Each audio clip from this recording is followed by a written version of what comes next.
last Sunday we started a series पिछले हफ्ते हमने एक नए संदेशों की श्रृंखला शुरू करी है that is on the 10 commandments given by Moses to the Israelites in the wilderness on Mount Sinai. और सीनै पर्वत पर मूसा ने जो 10 आज्ञाएं दी उसके विषय में है. So the series is from law to love, और जो ये श्रृंखला है संदेशों की वो है कानून से प्रेम की ओर, where we are looking at the law given by Moses to the love that was brought in by Jesus Christ. जिसमें हम मूसा के द्वारा दी गई 10 आज्ञाओं को की तुलना करेंगे प्रेम से जो प्रभु यीशु मसीह हमारे मध्य में लाए. And our second part today deals with the rhythm of rest and respect. और आज जो दूसरा संदेश है इसी श्रृंखला में वो है आराम और आदर के बीच में. Because we are looking at 2 commandments out of all the 10 commandments, 2 commandments every Sunday.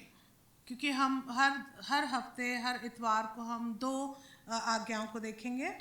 So as we look into the second part of the 10 commandments, I want us to go back to the original chapter of the book of Exodus, and these commandments are found in 20th chapter verses 1 through 17. और हम इनको देखेंगे निर्गमन की पुस्तक 20 अध्याय से 1 से 17 में पाई जाती हैं ये. Anybody please help us read these slides? कोई मदद करेगा मेहरबानी से पढ़ने के लिए? Thank you. May the Lord add His blessings to the reading and hearing of His powerful word. परमेश्वर अपने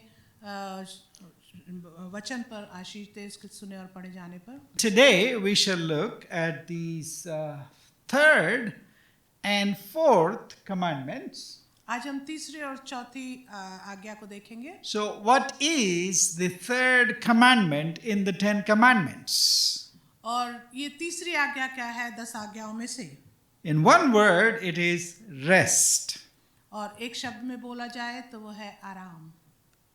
In verse 8 of the book of Exodus, chapter 20, और निर्गमन की पुस्तक 20 अध्याय उसकी 8वीं आयत में it says, "Remember the Sabbath day and keep it holy." इस प्रकार लिखा है तो विश्राम दिन को पवित्र मानने के लिए स्मरण रखना. 6 days you shall labor and do all your work, but the 7th day is a Sabbath to the Lord your God. You shall not do any work, you, your son or your daughter, your male or female slave, your livestock, or the alien resident in your towns. 6 दिन तो तू विश्राम करके अपना सब काम काज करना, परंतु 7वां दिन तेरे परमेश्वर यहोवा के लिए विश्राम दिन है. उसमें ना तो तू किसी भांति का काम काज करना, ना तेरा बेटा, ना तेरी बेटी, ना तेरा दास, ना तेरी दासी, ना तेरे पशु, ना कोई परदेशी जो तेरे फाटकों के भीतर हों. Friends, you would agree that we live in a very exhausted culture. मेरे मित्रों, आप देखते हैं कि हम इस समय जिस संस्कार के बीच में रहते हैं वो बहुत ही थका हुआ जैसा दिखता है. We are always tired, constantly exhausted.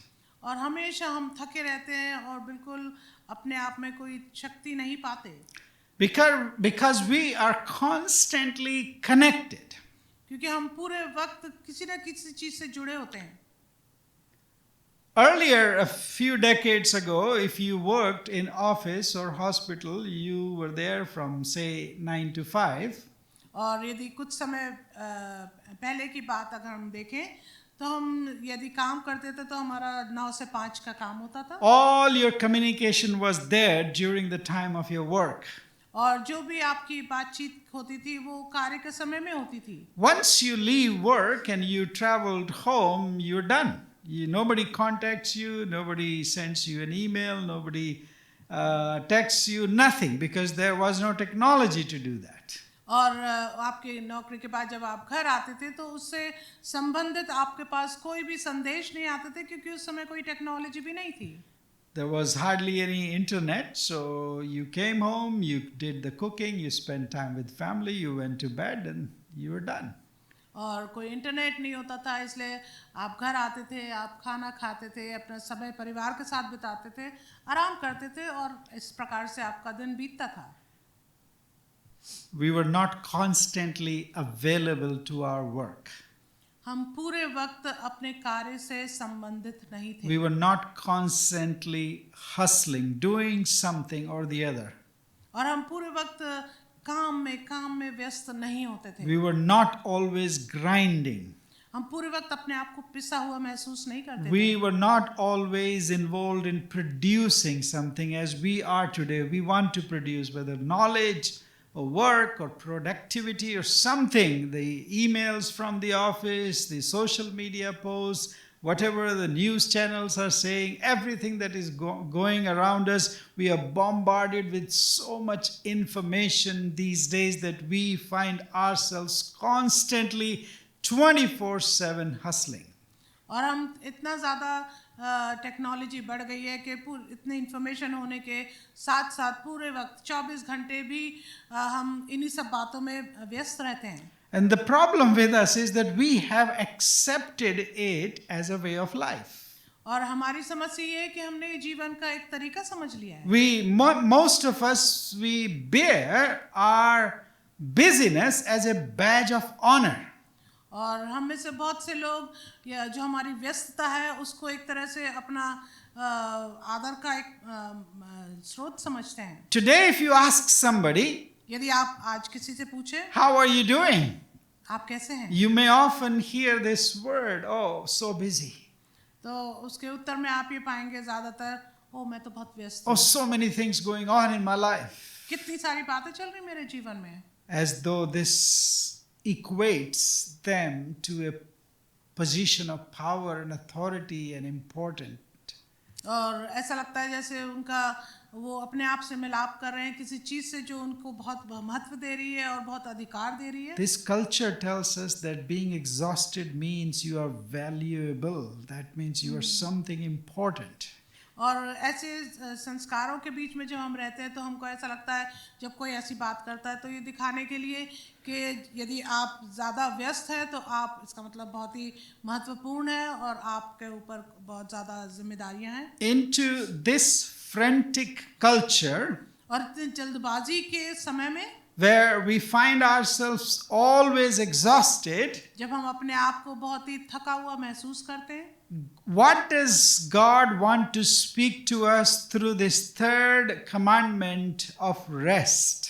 तो परमेश्वर हमसे इस तीसरी आज्ञा के विषय में जो आराम के विषय में है, विश्राम के विषय में परमेश्वर क्या कहना चाहते हैं? He wants to remind us परमेश्वर हमें याद दिलाना चाहते हैं to remember the Sabbath day because we are prone to forgetting. और ये वचन हमें याद दिलाता है कि हमें ये स्मरण रखना है क्योंकि हम भूल जाते हैं कि विश्राम दिन को हमें पवित्र मानना है। So is this commandment irrelevant for us today in this frantic world? तो क्या इस व्यस्तता के समय में, जीवन में, इस दुनिया में इसका कोई मतलब नहीं है इस आज्ञा का? Because if you read this commandment which was repeated in the book of Deuteronomy, क्योंकि यदि आप इसी आज्ञा को देखेंगे जो व्यवस्था विवरण के पुस्तक में भी दोहराई गई है, there it includes even your cattle. How many of you have oxen or donkeys or sheep in your household these days, eh? तो उसमें आपके पशुओं के बारे में भी बताया गया है जो आपके पास हैं। How many of you have male and female slaves and servants and livestock? और आप में से कितनों के पास पशु हैं, दास और दासियां हैं? Absolutely, I don't remember anybody in this city that has it. और मैं इस शहर में तो किसी को नहीं जानता जिनके पास ये सब है। So, does this really mean anything to us today? तो ऐसा देखकर क्या इन बातों से हमको कोई आज मतलब है? Is it completely irrelevant for our lifestyle? तो क्या ये हमारे जो जीवन का रहने का तरीका है उससे कोई मेल नहीं खाता है? Absolutely not. बिल्कुल भी नहीं।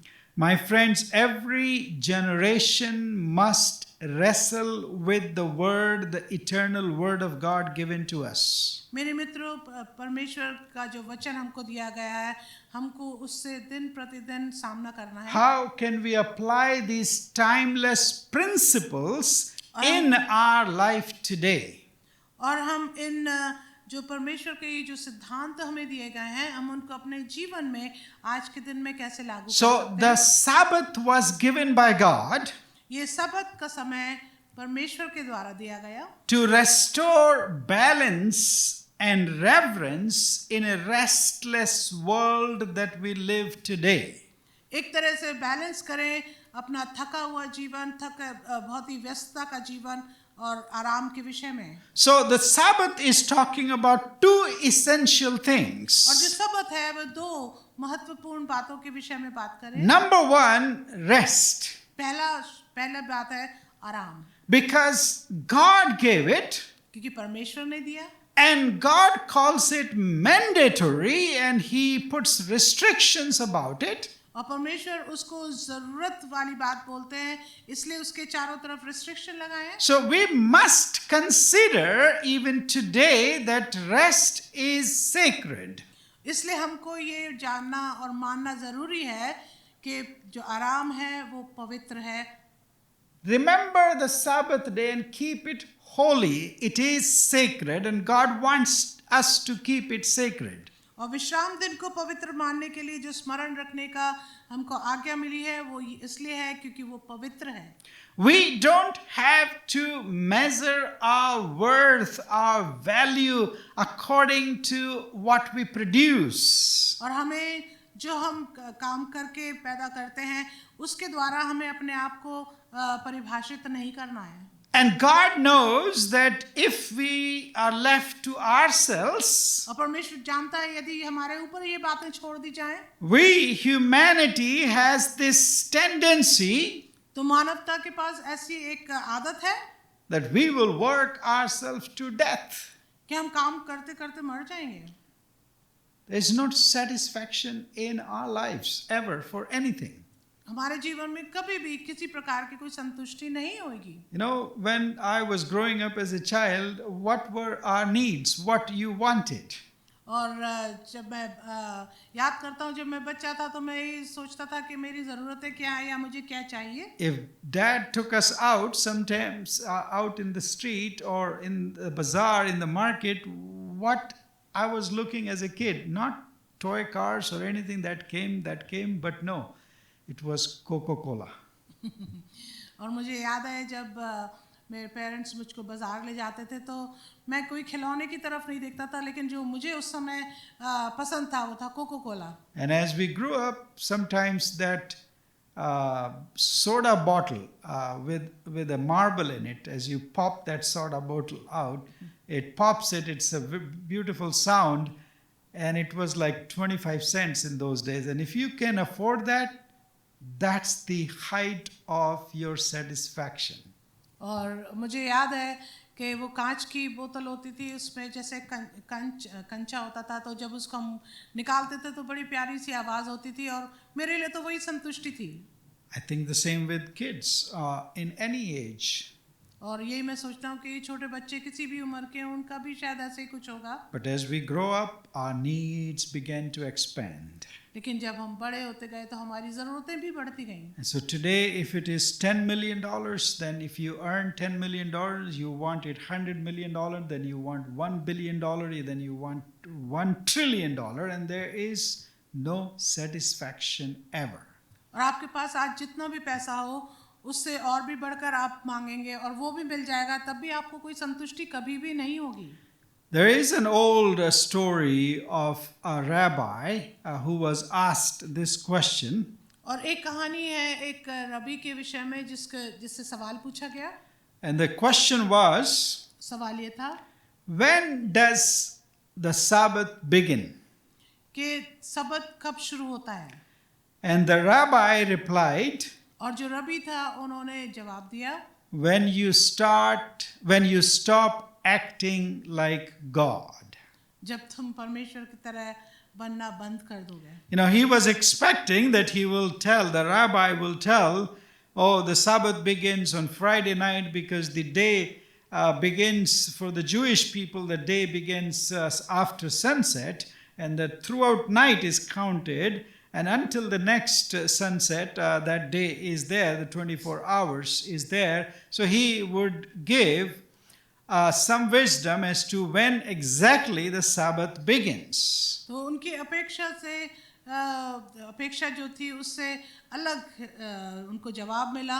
वो सोचते थे उनको बताया जाएगा कि सबत कब शुरू होता है, सूरज ढलने से पहले, सूरज ढलने के बाद, या सप्ताह के किस दिन में। But the rabbi told him, परंतु रबी ने कहा, the Sabbath begins when you stop trying to be God. लेकिन रबी ने बोला कि तुम सबत तब शुरू होता है जब तुम ईश्वर बनना, परमेश्वर बनना छोड़ देते। This refers to the desire to control everything in our lives. और ये इस प्रकार से है जब हम हर बात को जो हमारे जीवन में हम उसको कंट्रोल करना चाहते हैं। Every aspect of our life must be before us and well planned and well scheduled, and everything should be in control, and I should know everything, and I should do this thing, and I must do this thing, and I must be in control of the whole world. और हर एक दिनचर्या की बातों में हम ये सोचते हैं कि हमारे क्या दिनचर्या है, हमारी क्या योजनाएं हैं, हमें क्या करना है, हमें सब कुछ मालूम होना चाहिए और सब कुछ हमारे अधीन होना चाहिए। So we have as human beings this tendency to control everything and control everyone. और इसलिए हमारा जीवन में हमारी आदत ऐसी हो जाती है कि हम हर एक स्थिति को, हर एक परिस्थिति को के ऊपर विजय रखना चाहते हैं, कंट्रोल करना So चाहते हैं। we forget the creator, we forget who is the ruler.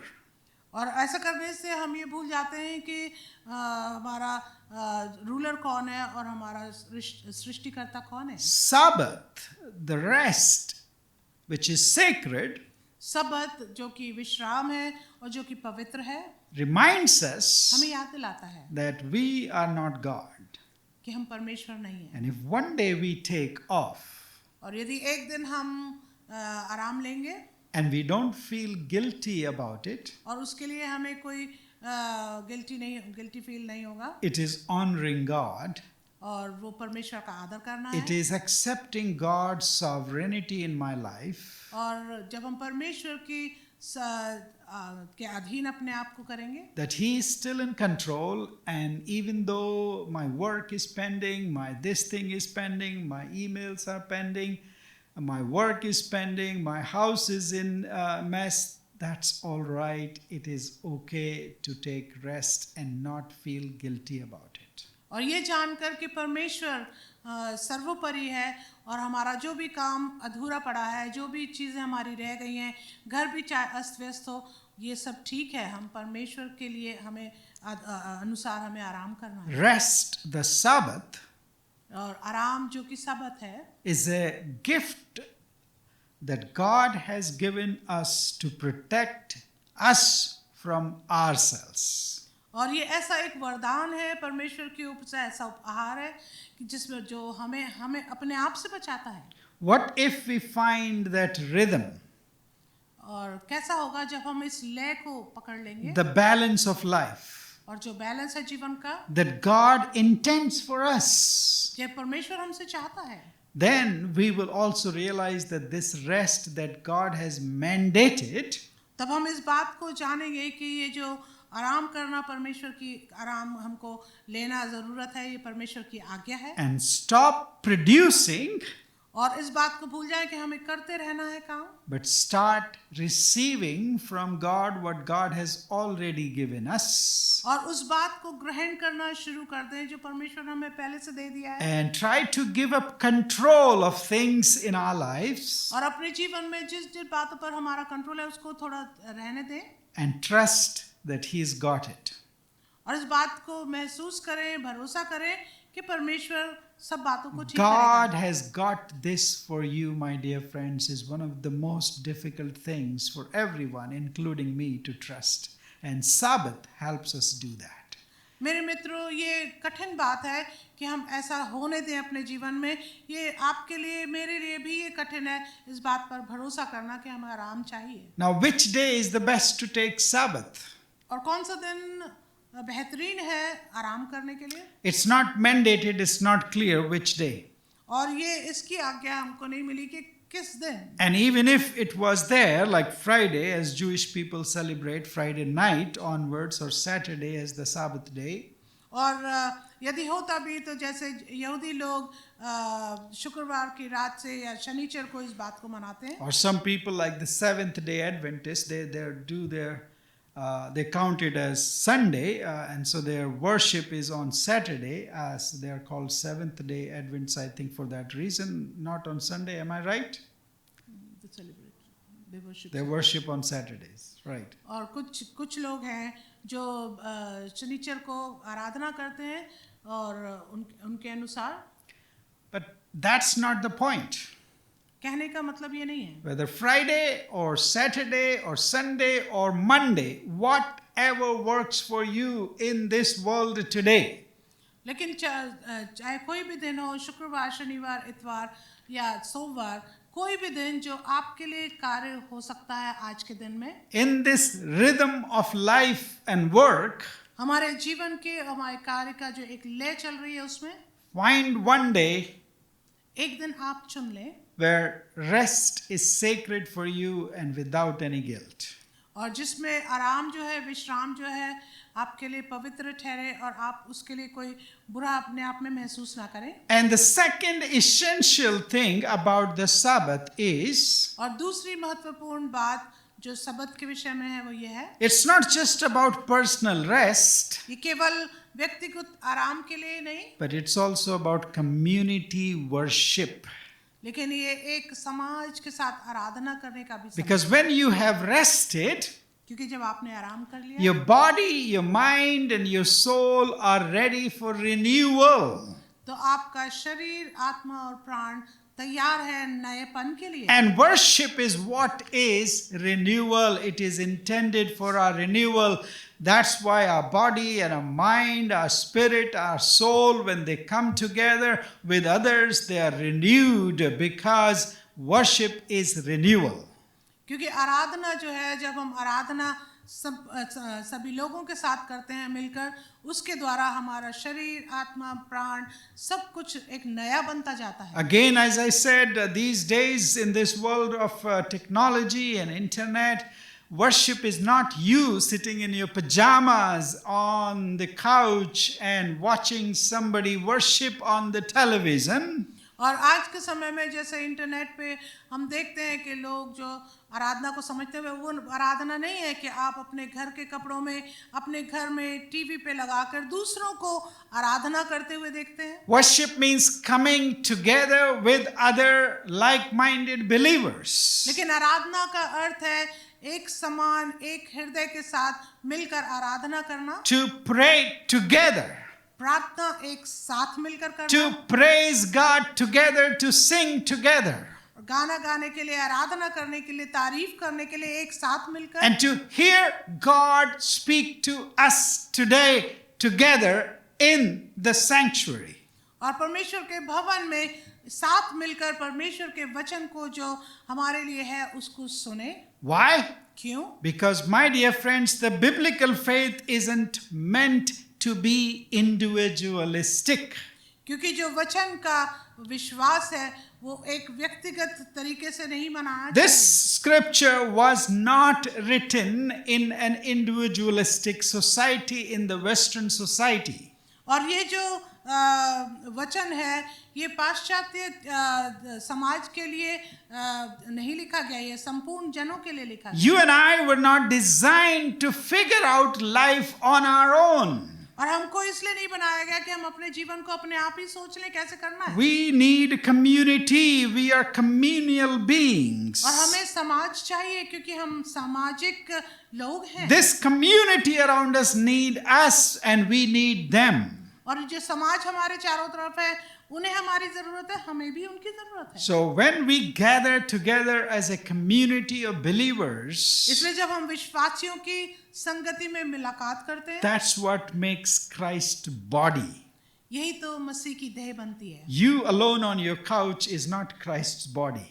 यदि आप अपने बिस्तर पर हैं और टीवी के सामने हैं तो आप मसीह की देह नहीं है। When you gather with other people who also believe in Jesus, when you worship together, praise God together, listen to the word together, are discipled together, that is what the body of Christ is. लेकिन सच्चे रूप से देखा जाए तो मसीह की देह वो है जहाँ विश्वासी लोग एक मन होकर प्रार्थना करते हैं, शिष्यता की सेवा करते हैं और मुलाकात करते हैं, गाना गाते हैं, आराधना करते हैं। So in this individualistic culture today, और आज का जो समय है जिसमें लोग अपने आप में ही व्यस्त हैं, worship is even more important आराधना तो और भी ज्यादा महत्वपूर्ण है, because it tells you and me क्योंकि ये मुझे और आपको बताती है there is something more that is important than my personal preferences. कि मेरे जो व्यक्तिगत बातें हैं उससे बढ़कर कोई और महत्वपूर्ण बात है। There is something more important than my personal comfort and likeness. और जो मैं पसंद करता हूँ व्यक्तिगत जीवन में या मेरा जो आराम है व्यक्तिगत जीवन में, उससे बढ़कर कुछ है। There is something more important than my schedule. और मेरा जो कार्य करने का जो शेड्यूल है उससे बढ़कर कुछ है। And there is something more important, that is God, who is worthy of praise and who is worthy of a community that I can belong to. और मेरे व्यक्तिगत जीवन से बढ़कर खुदा है जो इस आदर के योग्य है। But what did Jesus say about this Sabbath? लेकिन यीशु ने इस सब्त के विषय में क्या कहा? Friends, in Matthew chapter 11 and verses 28 to 30, मेरे मित्रों, यदि हम वचन में जाए नए नियम में तो मत्ती रचित सुसमाचार 11 अध्याय में 28 से 30 में ये लिखा है। but before we do that, Jesus never negated Sabbath. He didn't say that you don't have to follow the Sabbath. और इससे पहले कि हम इसमें जाए, यीशु ने कभी इस बात को मना नहीं किया कि हमें सब्त नहीं लेना है। Rather, he gave a new meaning to it. लेकिन यीशु ने एक नया अर्थ दिया उसको। When he says, "Come to me, all you who are weary and are carrying heavy burdens, and I will give you rest." और वचन कहता है मत्ती 11:28 में, हे सब परिश्रम करने वालों और बोझ से दबे लोगों, मेरे पास आओ, मैं तुम्हें विश्राम दूंगा। Take my yoke upon you and learn from me, for I am gentle and humble in heart, and you will find rest for your souls. मेरा जुआ अपने ऊपर उठा लो और मुझसे सीखो, क्योंकि मैं नम्र और मन में दीन हूँ, और तुम अपने मन में विश्राम पाओगे। Jesus wasn't just giving a break from your labors. और यीशु मसीह केवल आपके काम से ही आपको आराम नहीं दे रहे, He was offering rest to your very souls. लेकिन प्रभु यीशु मसीह आपके थके हुए जीवन को विश्राम दे रहे हैं। A rest that frees us और ऐसा आराम जो हमें आजाद करता है from striving to be God, इस बात से कि हम जो परमेश्वर की तरह बनना चाहते हैं, or from striving to earn God's favor. या फिर मेहनत करना कि परमेश्वर का फेवर हमको मिलेगा। That's the whole world. That's the whole religion. ये तो एक पूरा धर्म बन जाता है। That is seeking favor from God so that we can do something to Him to please Him. और ये इस प्रकार से है कि हम परमेश्वर का फेवर मांग रहे हैं, हम उसको खुश करना चाहते हैं। Jesus is offering that you should quit that striving to earn God's favor. और यीशु इस बात को समझा रहे हैं कि तुम्हें वो मेहनत करने से बचना है कि तुम परमेश्वर को खुश करो। If you come to me, I will give you rest. यीशु कह रहे हैं मेरे पास आओ, मैं तुम्हें आराम दूंगा। You will find rest for your souls. तुम आराम पाओगे अपने आत्मा के लिए। So the ultimate Sabbath, my dear friends, is the finished work of Jesus Christ on the cross. आमीन। तो जो हमारा मुख्य जो सबक है वो आराम पाना इस बात में कि यीशु ने सारे काम को पहले ही पूर्ण कर The दिया। law of Sabbath in the Old Testament पुराने नियम में जो कानून है सबत का was never meant to be the final reality. वो कभी भी इस बात के लिए नहीं था कि हमारा जो फाइनल वास्तविकता है वो बन जाए। The final reality is Jesus Christ, और जो अंतिम जो वास्तविकता है वो तो यीशु है who provides the true rest that our souls need today. वो हमको सच्चा विश्राम देता है हमारी आत्मा को जो जिसके आज हमें So, आवश्यकता है। the law of Sabbath that is fulfilled in Jesus Christ इसलिए जो कानून विश्राम का है जो प्रभु यीशु मसीह में संपूर्ण हुआ, however, the principle of rest that God gave for all humanity still applies for us today. तब भी जो कानून हमको व्यवस्था में दिया गया, जो व्यवस्था हमको दी गई, वो आज भी हमारे जीवन में विश्राम के लिए लागू होती है। Okay, let's move on to the fourth commandment. आइए हम चौथी आज्ञा में जाएं। This is the first commandment that is about human beings. और ये जो चौथी आज्ञा है ये पहली ऐसी आज्ञा है जो मनुष्य के लिए दी गई। Exodus chapter 20 and verse 12 says, और निर्गमन 20 उसकी 12 आयत में लिखा है, honor your father and your mother so that your days may be long in the land that the Lord your God is giving you. तू अपने पिता और अपनी माता का आदर करना जिससे जो देश तेरा परमेश्वर यहोवा तुझे देता है उसमें तू बहुत दिन तक रहने पाए। What does it mean to honor today? आज के दिन में आदर करने का अर्थ क्या है? How about the parents who are absent? उन माता पिता के लिए कैसे है जो है नहीं Or who are abusive? या जो कि तंग करते हैं Or who are addicted? या फिर जो किसी लत में है। And there are millions of them, mind you. I'm not denying that fact that this commandment does not deal with them. Yes, it does. Of course, the situation, the realities are completely changed in the 21st century from when it was given. और ये आज भी हमारे लिए लागू होता है। But the principle remains. परंतु सिद्धांत वही है। That is, और वो ये है when we honor our parents, जब हम अपने माता और पिता का आदर करते हैं, we acknowledge that the very life that we have is because of them. तो हम इस बात को मानते हैं कि जो हमारा जीवन है वो हमारे माता पिता के कारण है। You don't have to deny whatever your parents may be or have been.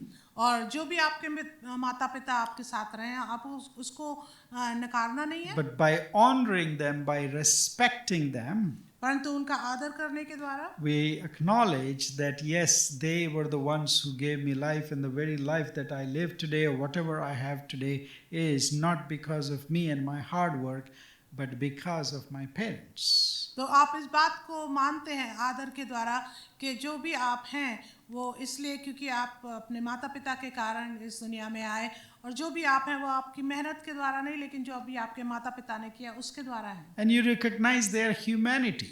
और आप उनकी मानवीयता को भी You पहचानते हैं recognize their brokenness. और आप जानते हैं कि वो भी टूटे हुए हैं।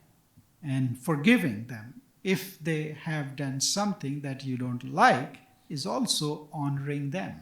और उनको माफ करना उन बातों के लिए जो आपको पसंद नहीं है उनके प्रति, उसके द्वारा भी आप आदर करते हैं। So it means when we honor our parents, इसका अर्थ ये है कि जब हम अपने माता पिता का आदर करते हैं, it is connected to the previous commandment, that is to keep the Sabbath as holy or honoring the Sabbath.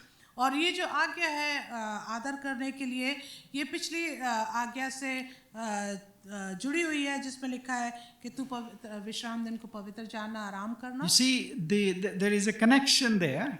या इसमें एक जोड़ है। The first three commandments पहली तीसरी आज्ञाएं जो हैं are about our relationship with God.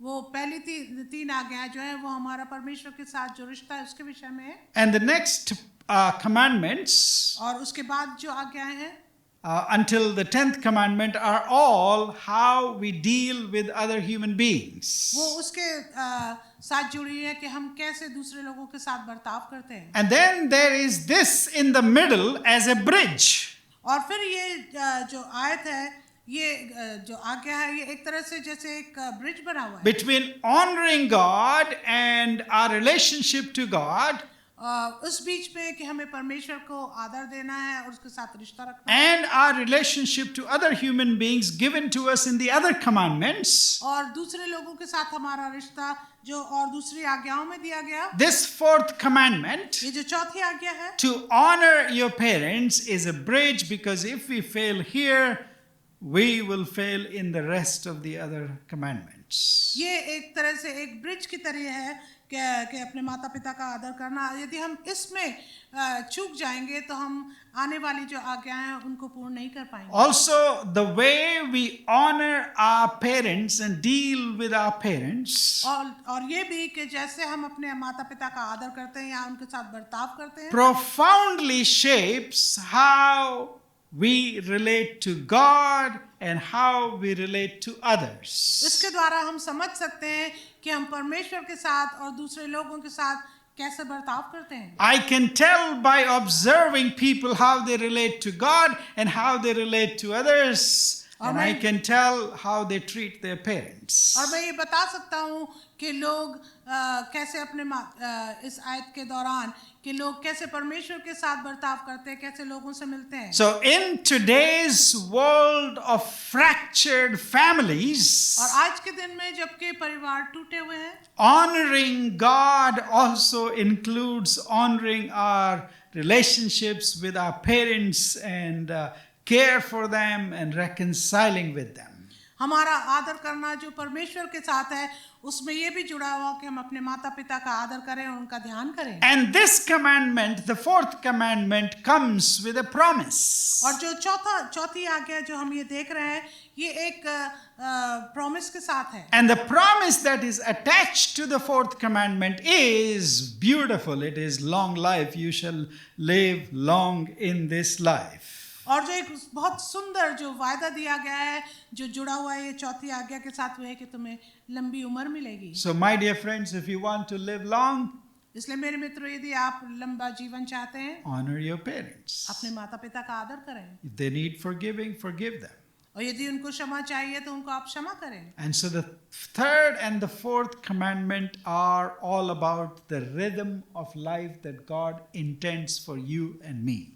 इसलिए जो तीसरा और चौथी आज्ञा है वो हमारे जीवन का जो लय है उसके विषय में है. Honoring God through the Sabbath, that is through the rest. और परमेश्वर का आदर करना सबत के द्वारा, विश्राम के द्वारा. Honoring your parents परमेश्वर अपने माता पिता का आदर करना will bring a healthy rhythm of life in your life too, my dear friends. तो मेरे मित्रों, आपके जीवन में भी एक बहुत ही जो हेल्थी लाइफ है वो आपको महसूस करने मिलेगी. So as we close, friends, इसलिए आज जब हम बंद करते how हैं, can we embrace the Sabbath and honoring of Christ? हम कैसे प्रभु यीशु मसीह का जो ये विश्राम दिन का जो आराम है, जो पवित्र दिन का जो आराम है, उसको कैसे हम लपेट सकते हैं? The first thing is quit seeking and striving from approval from others, दूसरे लोग वो मेहनत करना बंद कर दें कि आप दूसरों की अनुमति चाहें or approval from God. या फिर परमेश्वर का अप्रूवल चाहें. God already loves you. परमेश्वर तो पहले से ही आपसे प्यार करते हैं. Rest in that promise. इसी वायदे में आप विश्राम से रहें. Then rest in the gospel. परमेश्वर के सुसमाचार में आप आराम लें. And the gospel is that it is already finished. Jesus has already finished on the cross everything for our salvation. और खुशखबरी तो ये है, सुसमाचार तो ये है कि परमेश्वर ने प्रभु यीशु मसीह में सब कुछ हमारे लिए, हमारे उद्धार के लिए पहले से ही कर दिया. So prioritize worship at every opportunity that you and I have. इसलिए जब भी आपको कोई मौका मिलता है, अवसर मिलता है, तो आप उसमें सबसे सर्वप्रथम आराधना को समय दें. Set aside a time weekly that you will put it on your calendar, and that's where you will go to worship God wherever it might be. If you don't like this church, that's fine. Find another church. Go somewhere. Be part of a community. Be part of the body of Christ. Prioritize worship. और चाहे आप जहाँ भी हो, आप अपने calendar में डाल लें और आप लोगों से के बीच में लोगों के साथ मिलकर आप आराधना करें, उसको सर्वोपरि बनाएं। Next, trust God with your work too. और जो भी आपका काम है उसमें भी आप परमेश्वर पर भरोसा करें। Don't think you are in control of everything in your life. He is in control and He knows better than you and He has plans for you. So trust God with your work. इसलिए जो भी आप काम करते हो उसमें परमेश्वर पर भरोसा करें और उसको कंट्रोल में रहने दें, क्योंकि वो तो कंट्रोल में है हमारा And परमेश्वर। when you have finished that work, और जब भी आप अपने उस कार्य को खत्म करें, rest without guilt. तो आप विश्राम करें बिना बुरा महसूस करें। Make a point in your life that you will rest. अपने जीवन में एक निर्णय ले लें कि आप आराम करेंगे। Sabbath rest is a gift from God. It's not a burden to be obeyed like a law. और विश्राम करना परमेश्वर के द्वारा जो हमको पवित्र मानने के लिए दिया गया, उसको आप एक प्यार की तरह एक तोहफा करके ग्रहण करें, एक कानून की तरफ नहीं। And lastly, delight in Christ's finished work. और आखिरी बात है कि परमेश्वर का जो हमारे लिए पूर्ण हुआ जो काम है उसमें आप आनंदित और मगन हो। And when you continue to delight every day in the finished work of Christ, you will find rest for your souls. आमीन। और जब भी आप प्रतिदिन जब आप इस बात को दोहराएंगे अपने जीवन में, इसको मानेंगे कि प्रभु यीशु मसीह ने सब कार्य को आपके जीवन के लिए में ख़त्म कर दिया, आपके उद्धार का कार्य, जब आप उसमें जयवंत बनेंगे और खुशी लाएंगे तो आप अपने आत्मा में आराम पाएंगे। Reflect on what God has already accomplished for you and me. उसी बात पर आप चिंतन मनन करें जो परमेश्वर ने आपके और मेरे लिए कर दिया। And rejoice in His grace every day. हर दिन उसके अनुग्रह में आप आनंद मनाएं। May the Lord bless us through this work. परमेश्वर इन शब्दों के द्वारा हम सबको आशीष दे।